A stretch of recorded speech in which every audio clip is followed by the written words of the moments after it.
UP के बरेली में जिस तरीके से हिंसा भड़काने की साजिश की गई थी, इस पूरे मामले में अब गिरफ्तारियों का दौर जो है वो शुरू हो गया है। ताबड़तोड़ कार्रवाई पुलिस प्रशासन है बरेली की वो करते हुए नजर आ रही है। तौकीर रजा जो कि मौलाना जिसके कहने पर भीड़ इकट्ठी हुई थी उसको गिरफ्तार करके जेल भेज दिया गया है। उसके तमाम करीबी और सहयोगियों पे भी जो गाज है वो गिरते हुए नजर आ रही है। उसके जो तमाम करीबी हैं जो उसको शरण दिए हुए थे या जो आरोपियों को शरण दिए हुए थे उनके ऊपर भी कार्रवाई होती हुई नजर आ रही है।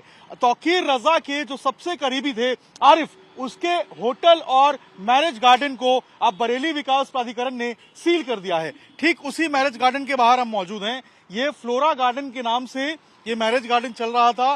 पीलीभीत बाईपास रोड पर ये मैरिज गार्डन है और ये आरिफ नाम के व्यक्ति का है जो कि तौकीर रजा का बेहद करीबी बताया जा रहा है और तौकीर को शरण देने में इसका भी बहुत अहम रोल रहा है। अब देखिए इस मैरिज गार्डन को पूरे तरीके से सील कर दिया है। बरेली विकास प्राधिकरण का जो स्टिकर है वो देखिए सील पे लगा दिया गया है मैरिज गार्डन के सामने और अब ये मैरिज गार्डन जो है वो पूरे तरीके से सील है। बरेली में जो हिंसा हुई उसमें 2000 से अधिक लोगों को जो है वो अज्ञात के रूप में नामजद किया गया है। मुकदमा 10 जो है वो इस पूरे मामले में दर्ज किया गया है। 5 थानों में यह पूरा मुकदमा दर्ज किया गया है और लगभग 125 लोग जो हैं वो इसमें नामजद हैं। अब उन तमाम लोगों के खिलाफ जो कार्रवाई है वो शुरू हो गई है। उन तमाम लोगों के ऊपर जो एक्शन है वो होता हुआ नजर आ रहा है और यही कारण है कि अब धीरे धीरे करके जो बरेली पुलिस है, जो बरेली जो प्रशासन है, वो करीबियों के ऊपर भी जो एक्शन है वो करते हुए नजर आ रही है। इस मैरिज गार्डन को अब सील कर दिया गया है और ये भी जो जानकारी है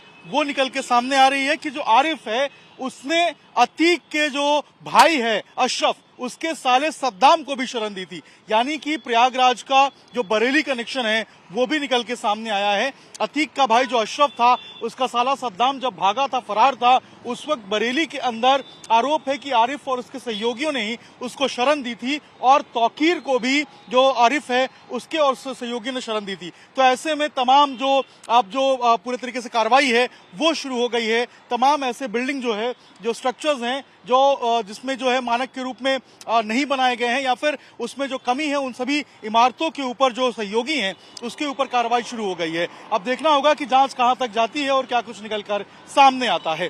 26 सितंबर को जुमे की नमाज के बाद में जो उपद्रव हुआ था उसमें कुल मिला के 15 उपद्रवियों को हिरासत में लेकर जेल भेजा जा रहा है और इनके पास से ईंट पत्थर के टुकड़े, खोखा कारतूस और एक तमंचा ये बरामद हुए हैं और भी बाकी जितने उपद्रवी हैं उनको भी चिन्हित किया जा रहा है सीसीटीवी फुटेजेस के द्वारा और जो ड्रोन कैमराज हमने उस दिन एक्टिव किए थे उनके फुटेजेस के द्वारा और मैनुअल इंटेलिजेंस के द्वारा लोगों को चिन्हित किया जा रहा है जो इसमें शामिल थे और उन सभी को चिन्हित करके इनको गिरफ्तार करके जेल भेजा जाएगा।